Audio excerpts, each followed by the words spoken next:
வெள்ளரிக்காய் இது பிஞ்சா இருந்தது அப்படின்னா அப்படியே கடிச்சு சாப்பிடலாம். கொஞ்சம் விளைஞ்சிருச்சு அப்படின்னா அதை வெட்டி அதில் உப்பும் மிளகாய்த்தூளும் தூவி சாப்பிடலாம். இந்த வெள்ளரிக்காய் பழுத்துருச்சு அப்படின்னா ஜூஸாகவும் போட்டு குடிக்கலாம். வெள்ளரி பழத்தை வெட்டி அதில் நாட்டு சர்க்கரையை தூவி அப்படியே சாப்பிட்டா அடடா பிரமாதமாக இருக்கும். இப்போ எதுக்கு இதெல்லாம் பற்றி பேசுகிறேன் அப்படின்னு பார்க்குறீங்களா? கோடை காலத்திற்கு அனைவருக்கும் பிடித்த இந்த வெள்ளரிக்காயை பற்றி தான் நாம் பார்க்க போகிறோம். பார்க்கலாமா?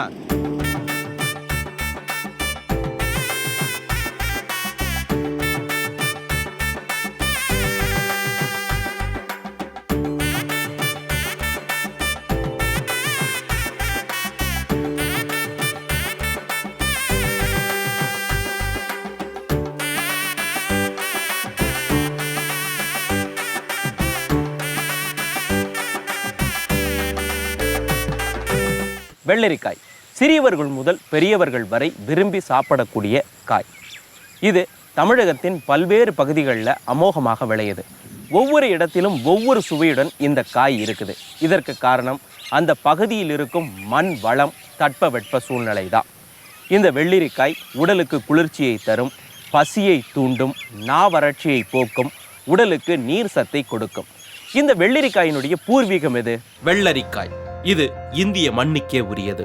சுமார் 3000 ஆண்டுகளுக்கும் மேல் வெள்ளரிக்காய் இங்கு பயிரிடப்பட்டு வருகிறது. கிமு 1500 சேர்ந்த ரிக் வேதத்தில் வெள்ளரிக்காய் ஊர்வருக்கா என்ற வார்த்தையால் குறிப்பிடப்பட்டிருக்கிறது. அர்த்த சாஸ்திரத்திலும் வெள்ளரிக்காய் பற்றிய குறிப்புகள் உள்ளன. கிமு 1000ற்கு முன்பே இமயமலை அடிவாரத்திலும் இந்தியாவின் பல பகுதிகளிலும், குறிப்பாக நதிக்கரைகள், வறண்ட பகுதிகளில் வெள்ளரிக்காய் பயிரிடப்பட்டதற்கான வரலாற்று குறிப்புகள் உள்ளன. வெள்ளை பிளஸ் அரி பிளஸ் காய் என்பது வெள்ளரிக்காய். அரி என்றால் கோடு என்பது பொருள்.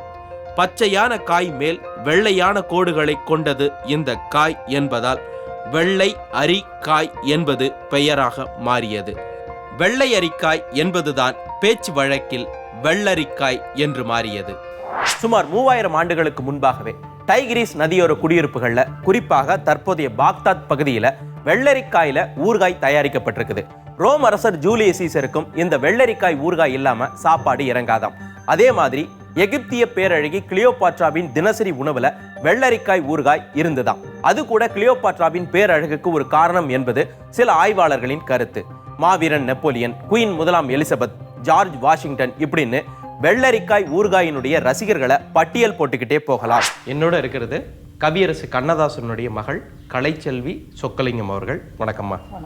என்ன செய்ய போறீங்கம்மா இன்னைக்கு? இவன் வெள்ளரிக்காயில் கோலா உருண்டை பண்ண போகிறேன். வெள்ளரிக்காயில் கோலா உருண்டை இல்லையா? வெள்ளரிக்காயில் கோலா உருண்டை புதுசு. ஆமாம். வழக்கமாக வெள்ளரிக்காயில்னா சாலட் பண்ணுவாங்க, இல்லை கூட்டு பண்ணுவாங்க இல்லையா? நீங்கள் கோலா உருண்டை பண்ண போறீங்க. கோலா உருண்டை தண்ணி சத்து இருக்கிறதுனால கொஞ்சம் யோசிப்பாங்க பண்ணுறதுக்கு. அது எப்படி பண்ணுறதுன்னு நம்ம அது பக்குவமாக பண்ணோம்னா நல்லாவே வரும். சரி, அதுக்கு தேவையான பொருட்கள் என்னலாமா? திருவண்ண வெள்ளரிக்காய் ஒரு 1/2 கப்பு, தேவையான அளவு பொட்டுக்கடலை, உப்பு, தேவையான அளவு எண்ணெய், சின்ன வெங்காயம், கொத்தமல்லி, பட்டை, லவங்கம், ஏலக்காய், இஞ்சி, பூண்டு, சோம்பு, பச்சை மிளகாய். இவ்வளவுதான் தேவை இல்லையா? இதை முதல்ல பேஸ்ட் பண்ணிக்குவீங்களா? ஆமாம், அதை அரைச்சிக்கணும். சின்ன வெங்காயம், கொத்தமல்லி, பட்டை, ஏலக்காய், லவங்கம், இஞ்சி, பூண்டு, பச்சை மிளகாய், சோம்பு எல்லாத்தையும் போட்டு பேஸ்ட் மாதிரி அரைச்சிட்டீங்க. அந்த பேஸ்டோட என்ன சேர்க்கணும்? அது கூட இப்போ நம்ம வெள்ளரிக்காவும் பொட்டுக்கடலை, உப்பு சேர்க்கணும். சேர்த்து உருட்டிட வேண்டியதான். உருட்டிட்டு எண்ணெயை காய வச்சு பொரிக்க வேண்டியதான். துருவி வச்சிருக்கக்கூடிய வெள்ளரிக்காய், அப்புறம் அரைச்சி வச்சிருக்கக்கூடிய பேஸ்ட் இல்லையா?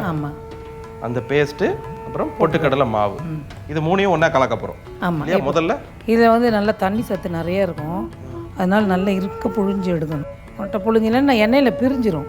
ஓகே. அதனால இந்த மாதிரி உதிரியை நல்லா வரா மாதிரி நல்லா புழிஞ்சிடும். இல்லை ஒரு இது துணியில் கூட நம்ம இருக்க புழிஞ்சிடலாம். ஓகே. இது இந்த தண்ணியை வேஸ்ட் பண்ண வேண்டாம். உப்பு கொஞ்சம் மிளகுத்தூள் போட்டு குடிக்கலாம் நல்லா. Okay okay. முதல்ல கொஞ்சமாக உப்பு. ஆமாம், தேவைக்கு. அதுக்கு தேவையான அளவு உப்பு. இந்த பொட்டுக்கடலை மாவு கொஞ்சமாக போட்டுக்குவோம். அப்புறம் பத்தலை தேவைன்னா சேர்த்துக்கலாம். ஓகே. ஒரு 3 ஸ்பூன் சேர்த்துருக்கீங்க? 3 போட்டிருக்கேன். இந்த மசாலா நிறையவே இருக்குது. இது இவ்வளோ போட வேண்டாம், கொஞ்சமாக குறைச்சி ஒரு 2 டீஸ்பூன் போட்டால் போதும். ஓகே. இப்போ இதை நல்லா மிக்ஸ் பண்ணிவிட்டு அந்த நம்ம பிடிக்கிறது அளவுக்கு நம்மளுக்கு பதம் வந்துருச்சுன்னா பொட்டுக்கடலை மாவு சேர்க்கறத நிறுத்திக்கலாம். ஆமாம். நிறைய சேர்த்துக்கிட்டாலும் கொஞ்சம் இறுக்கமாயிரும்.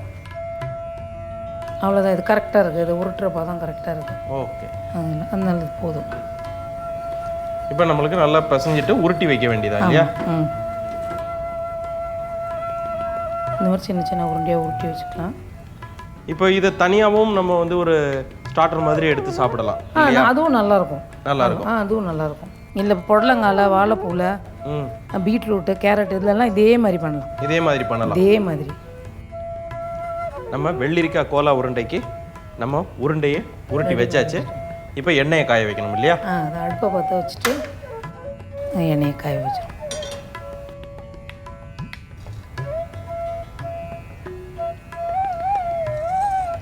நல்லா முங்கி பொரியிற அளவுக்கு நம்ம எண்ணெய் போட்டுக்கிறோம். ஓகே, இப்போ போடலாமா? போடலாம்.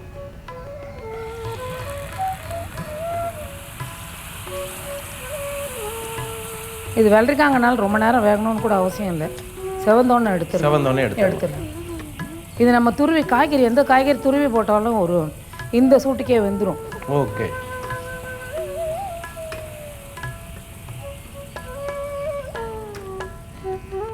வெள்ளரிக்காய் கோலா உருண்டை ரெடி ஆயிருச்சு. டேஸ்ட் பார்த்துடலாம். அந்த மேலே நல்ல முறுமுறுப்பு இருக்குது, உள்ளுக்குள்ளே சாஃப்டாக இருக்குது. அதோட இந்த பட்டை, ஏலக்காய், லவங்கத்தினுடைய அந்த சின்ன ஃப்ளேவர், உப்பு, காரம் எல்லாம் சேர்ந்து வெள்ளரிக்காய் கோலா உருண்டை கலக்கல்.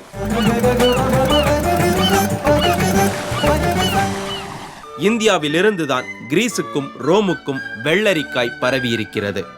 ரோமானியர்கள் வெள்ளரிக்காய் பித்து பிடித்தே அலைந்தார்கள் என்று சொல்லலாம். வெள்ளரி விளையாத காலத்தில் கூட அதை எப்படி விளைவிக்கலாம் என்று யோசித்து விளைய வைத்து எல்லா நாளும் வெள்ளரிக்காயை வெட்டி சாப்பிட்டிருக்கிறார்கள். ரோமானியர்கள்தான் இதை ஐரோப்பாவின் பிற பகுதிகளுக்கும் பல்வேறு நாடுகளுக்கும் பரப்பினார்கள். கிமு 13ஆம் நூற்றாண்டைச் சேர்ந்த எகிப்தின் த கிரேட் டெம்பிள் ஆஃப் ஏத்தனில் மக்கள் ரொட்டி, வெங்காயத்தோடு வெள்ளரிக்காயையும் வைத்து சாப்பிடுவது போல ஓவியம் வரையப்பட்டிருக்கிறது. கிபி 9ஆம் நூற்றாண்டில் பிரான்சிலும், 14ஆம் நூற்றாண்டில் பிரிட்டனிலும், 16ஆம் நூற்றாண்டில் வட அமெரிக்காவிலும் இந்த வெள்ளரிக்காய் பயிரிடப்பட்டதற்கான சான்றுகள் உள்ளன.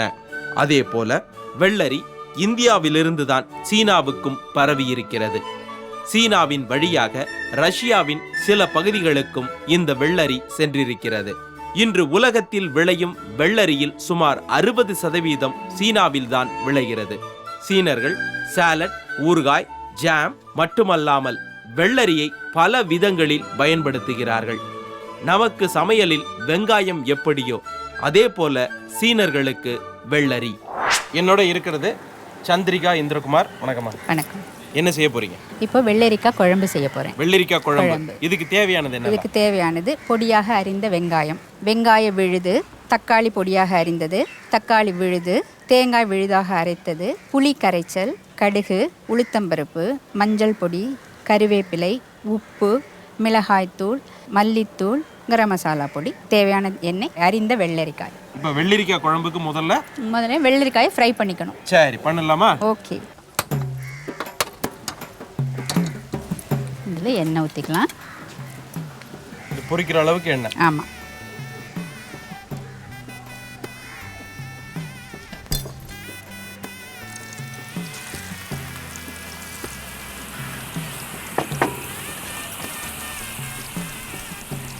இப்போ நம்மளுக்கு வெள்ளரிக்காய் வந்து நல்லா பொரிஞ்சிருச்சு அப்படின்னா எப்படி தெரியும்? இந்த சொடசொடப்பும் நல்லா அடங்கிடும். அதில் இருக்க அந்த ஈரமெல்லாம் போனதுனால சொடசொடப்பு அடங்கிடும். அப்புறம் கொஞ்சம் லைட் ப்ரௌன் வரும் இல்லையா, அப்போ நம்ம எடுத்துக்கலாம். ஓகே.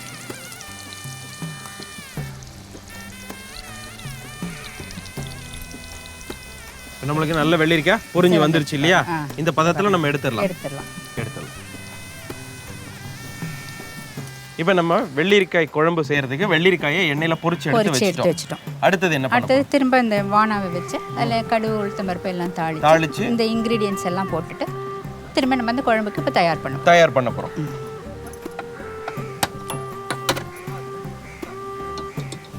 கொஞ்சமாக எண்ணெய் போடணும் இல்லையா? கொஞ்சம் கூட தான் எண்ணெய் இருக்கும். ஏன்னா வெங்காயம், தக்காளி எல்லாம் வதங்கணும். அதனால ஒரு 2 கரண்டியாவது எண்ணெய் தேவைப்படும். ஒரு 2 கரண்டி எண்ணெய் போட்டுக்கலாம். முன்னே காய்ச்சி நம்ம அந்த எண்ணெயே போட்டுக்கலாம். ஓகே. இப்போ எண்ணெய் நமக்கு சூடு ஆயிடுச்சு இல்லையா? ஓகே. கடுகு, அதில் கடுகு போட்டுக்கணும். இப்போ உளுத்தம் பருப்பு உளுத்தம் போடுறோம். பருப்பு போட்டுக்கணும். உளுத்தம் பருப்பு லேசாக செவந்த பிறகு கருவேப்பிலை, கருவேப்பிலை கொஞ்சம் கிள்ன மாதிரி போட்டோம்னா வாசனை கொஞ்சம் கூடுதலாக இருக்கும். வெங்காயம், வெங்காயம் நம்ம வெட்டி வச்சிருக்கக்கூடிய அரிஞ்சிருக்க வெங்காயத்தை இப்போ இதில் போட்டுக்கலாம். இது ஒரு 1.5 வெங்காயம் 2 வெங்காயம் போட்டுக்கலாம்.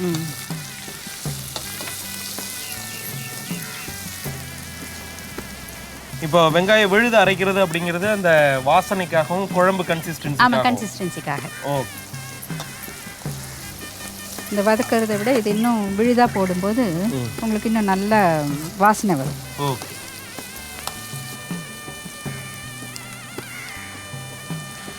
வெங்காய விழுது மிதமான சூட்டில் நம்ம வந்து நல்லா வதக்கிக்கணும். ஆமாம். அடுத்தது என்னம்மா சேர்க்கணும் இதில்? அடுத்தது இதில் அரிஞ்சு வச்சுருக்கோம் இல்லைங்களா தக்காளி. இப்போ நம்ம வெட்டி வச்சிருக்கக்கூடிய தக்காளியை இதில் போடணும்.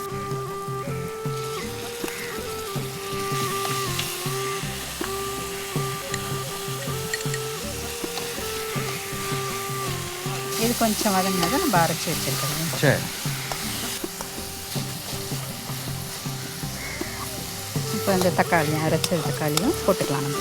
சரி, போட்டுட்டுமா?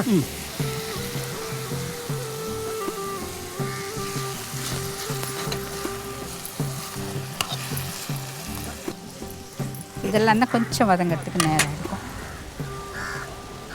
இங்கே நம்ம நாட்டில் வெள்ளரியை அப்படியே சாப்பிடுவோம், இல்லைன்னா பச்சடியாவோ துவையலாவோ செஞ்சு சாப்பிடுவோம். ஆனால் ஐரோப்பிய நாடுகள்லையும் சரி அமெரிக்காவிலையும் சரி வெள்ளரி சாலட்டில் தான் அதிகமாக பயன்படுத்தப்படுது. தவிர வெள்ளரி ஊறுகாய் அதிக அளவில் தயாரிக்கப்படுது. அதாவது வினிகர்லையும் மற்ற கலவைகள்லையும் வெள்ளரியை துண்டுகளாகவோ அல்லது முழுதாகவோ ஊற வைத்து தயாரிக்கப்படுறது தான் இந்த ஊறுகாய். இதை அங்கே கர்கின் அப்படிங்கக்கூடிய வார்த்தையில் அழைக்கிறாங்க.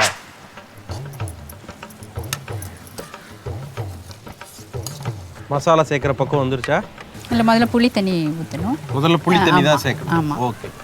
எலுமிச்சங்காய் அளவுக்கு நம்ம கரைச்சி வச்சிருக்கிறது புளி கரைசல்.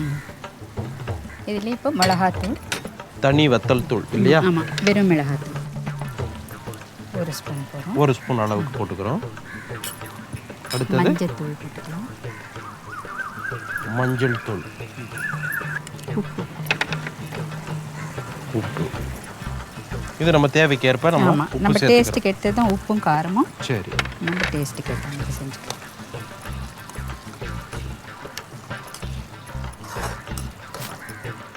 இது கொஞ்சம் ஒரு கொதி வந்ததுக்கப்புறமே இந்த வெள்ளரிக்காய் அதில் போட்டுக்கிட்டோம்னா தான் அந்த உப்பு காரம் புளிப்பு எல்லாம் அந்த காயிலையும் ஊறி. ஓகே. அதனால் அந்த காயை இப்போ போட்டுக்கிறோம். இப்போ காயை நம்ம இதில் போட்டு சேர்க்க போகிறோம். மசாலா பொடி சேர்த்துக்கலாம். கரம் மசாலா இல்லையா? ஒரு ஃப்ளேவருக்காக சேர்த்துக்கலாம். ஆமாம், வாசனைக்கு தான். ஓகே.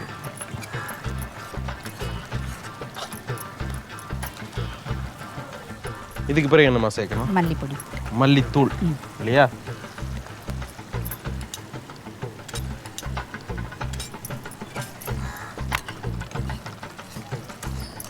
இப்போ இதுலயே மசாலா ஒன்று சேர்ந்துடணும் இல்லையா?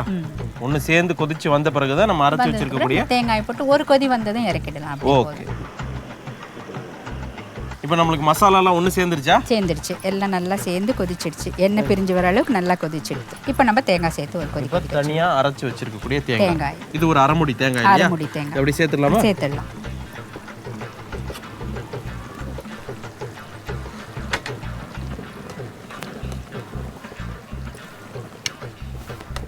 அடுப்பு நிறுத்திடலாம். அடுப்பு நிறுத்திடலாமா? சரி, அடுப்பு ஆஃப் பண்ணிட்டேன். இதுக்கு மேலே நம்ம ஒரு கிண்ணத்தில் இது ட்ரான்ஸ்ஃபர் பண்ணிவிட்டு மேலே கொத்தமல்லி தூவி மூடிட்டா போதும். அவ்வளோ.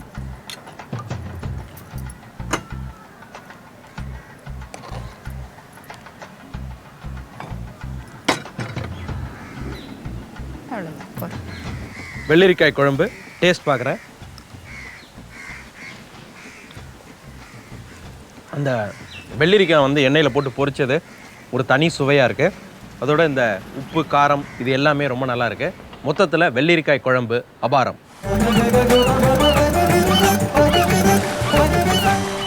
நான் இப்போ நிற்கிறது ஒரு வெள்ளரி தோட்டத்துக்குள்ள. இந்த வெள்ளரி பூக்கும் தாவர இனத்தைச் சேர்ந்தது. பூசணி, தர்பூசணி, சுரைக்காய், தோசைக்காய் போன்றவையெல்லாம் இந்த வெள்ளரி இனத்தைச் சேர்ந்தது தான். இது 60 நாள் பயிர். நட்ட 30ஆம் நாளில் காய் அறுவடைக்கு தயாராகிடும். 60வது நாள் வரைக்கும் காய் கொடுக்கும். இதற்கு தண்ணீர் 3 நாளைக்கு ஒரு முறை பாய்ச்சினால் போதும். இது வறட்சியை தாங்கக்கூடிய அற்புதமான தாவரம்.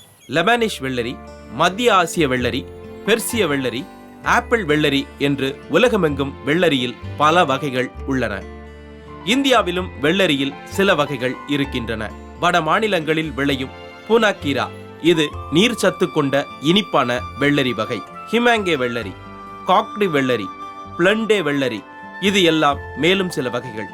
ஆந்திராவில் விளையும் தோசக்காய் வெள்ளரி, இது ஊர்காய்க்கு பிரபலமானது.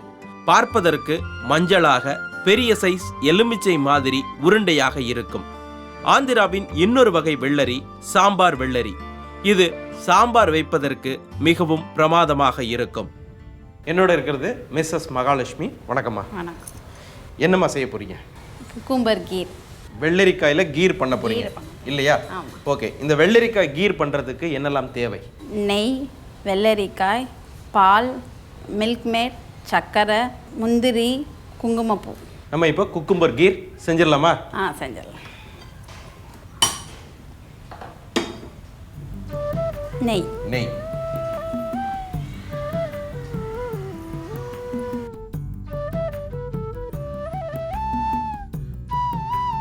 இப்போ இந்த வெள்ளரியை நீங்க துருவி தண்ணியெல்லாம் இழுத்து பிழிஞ்சு வச்சிருக்கீங்க. பிழிஞ்சு வச்சிருக்கோம். சரி, போடலாமா?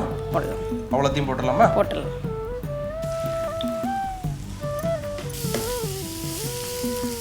இந்த பச்சை வாடை போற வரைக்கும் நம்ம வதக்கிக்கணும் இல்லையா?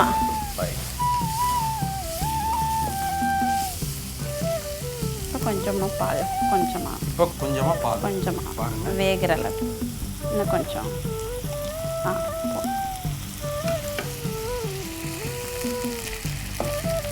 இப்போ பால்லையே அது வேகணும் இல்லையா? ஆமாம். இது நல்லா வெந்துருச்சுங்கிறது நம்மளுக்கு எப்படி தெரியும்? அது வெந்தாக்கா அது சாஃப்டாக ஆகிடும். வெள்ளரிக்காய் வந்து நல்லா இன்னும் சாஃப்டாக இருக்கும். தனித்தனியாக நிற்காது. தனித்தனியாக நிற்காது. அப்படியே கொஞ்சம் குழஞ்ச சேர்ந்த மாதிரி இருக்கும். சரி. ஒரு 2 மினிட்ஸ் மூடி வச்சோம்னாக்கா, ஒரு 2 மினிட்ஸ் மூடி வச்சுட்டா நம்மளுக்கு சீக்கிரமாக வந்துடும் இல்லையா? மூடிடலாமா? மூடி. வெள்ளரியில் அதிகமாக இருக்கிறது நீர்ச்சத்து. இது உடல் வறட்சியை, தாகத்தை போக்குது, பசியை தூண்டுது, உடலுக்கு குளிர்ச்சியை தருது. இதுல சோடியம், கால்சியம், மெக்னீசியம், இரும்பு, பாஸ்பரஸ், கந்தகம், சிலிக்கன், குளோரின் மாதிரியான தாது பொருட்கள் இருக்குது. இவை போக இரத்த சிவப்பணுக்களை உருவாக்குற பொட்டாசியம் வெள்ளரியில அதிகமாகவே இருக்குது. வெள்ளரிக்கு ஈரல், கல்லீரல் சம்பந்தப்பட்ட நோய்களை தணிக்கும் தன்மை உண்டு. வெள்ளரிக்காயை சாப்பிட்றப்போ பசி ரசம் அப்படிங்கக்கூடிய விசேஷ ஜீரண நீர் சுரக்கிறதாக விஞ்ஞானிகள் கண்டுபிடிச்சிருக்காங்க. நஞ்சை நீக்கிற தன்மை வெள்ளரிக்கு உண்டு அப்படின்னு சொல்லுவாங்க. ஒரு காலத்துல ரோமானியர்கள் தேள் கடிக்கு மருந்தாக வெள்ளரியை பயன்படுத்தி இருக்காங்க. நம்ம வெந்திருச்சான்னு பார்க்கலாமா? பாருங்க.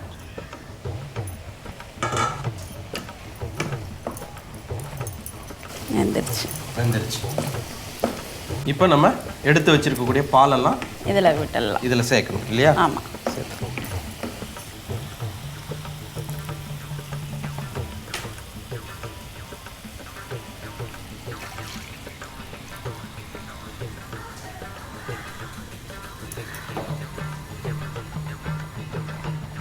இந்த பால் நல்லா கொதிச்சு வரணும். அதுக்கு பிறகுதான் அடுத்ததை சேர்ப்பீங்க. ஆமாம்.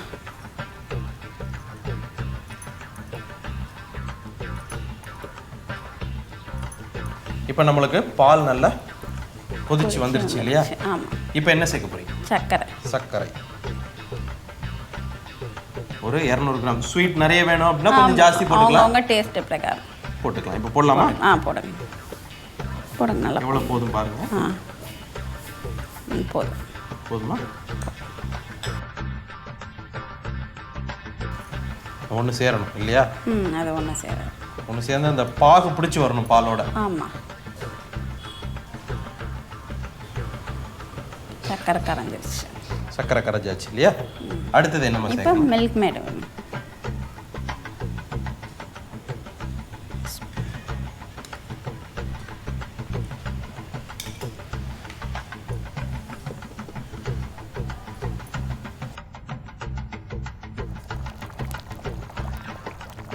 நம்மளுக்கு ரெடி ஆயிடுச்சா? ஆமாம், ரெடி ஆயிடுச்சு. இப்போ என்ன சேர்க்கணும்? இப்போ குங்குமப்பூ ஊற வச்சு மில்க் மேடும் நம்மளுக்கு நல்லா சேர்ந்துருச்சு. இப்போ வந்து பாலில் கரைச்சி வச்சிருக்கக்கூடிய குங்குமப்பூ அதை சேர்க்க போகிறோம் இல்லையா? சேர்த்துடலாமா? சேர்த்துடலாம். இது கலருக்காகவும் ஃப்ளேவருக்காகவும் இல்லையா?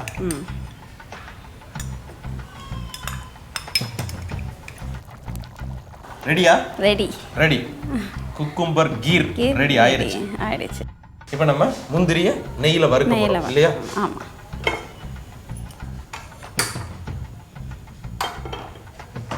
நெய்.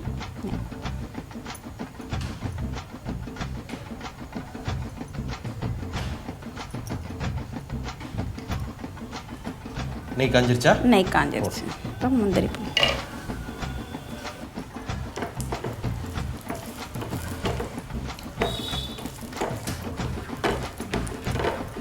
நம்மளுக்கு முந்திரி நல்லா நெய்யில் வறுத்தாச்சு. இப்போ இதில் கீரில் சேர்த்துட வேண்டியதான் இல்லையா? சேர்த்து குக்கும்பர் கீர் ரெடி ஆயிடுச்சு. டேஸ்ட் பார்க்க போகிறேன்.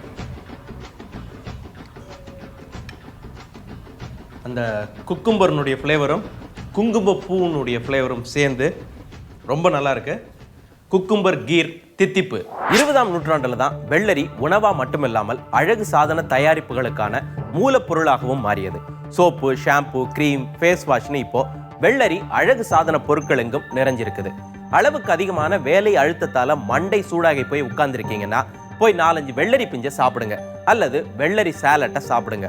உடம்பு குளிர்ச்சியாகும், மூளை புத்துணர்ச்சி பெறும். ஆஸ்மா, இளைப்பு தொந்தரவு உள்ளவங்க மட்டும் வெள்ளரி பக்கம் போக வேண்டாம். மற்ற எல்லாரும் வெள்ளரியை வெளுத்து கட்டலாம். மீண்டும் மற்றொரு உணவோடும் வரலாறோடும் உங்களை சந்திக்கின்றேன். பாய்.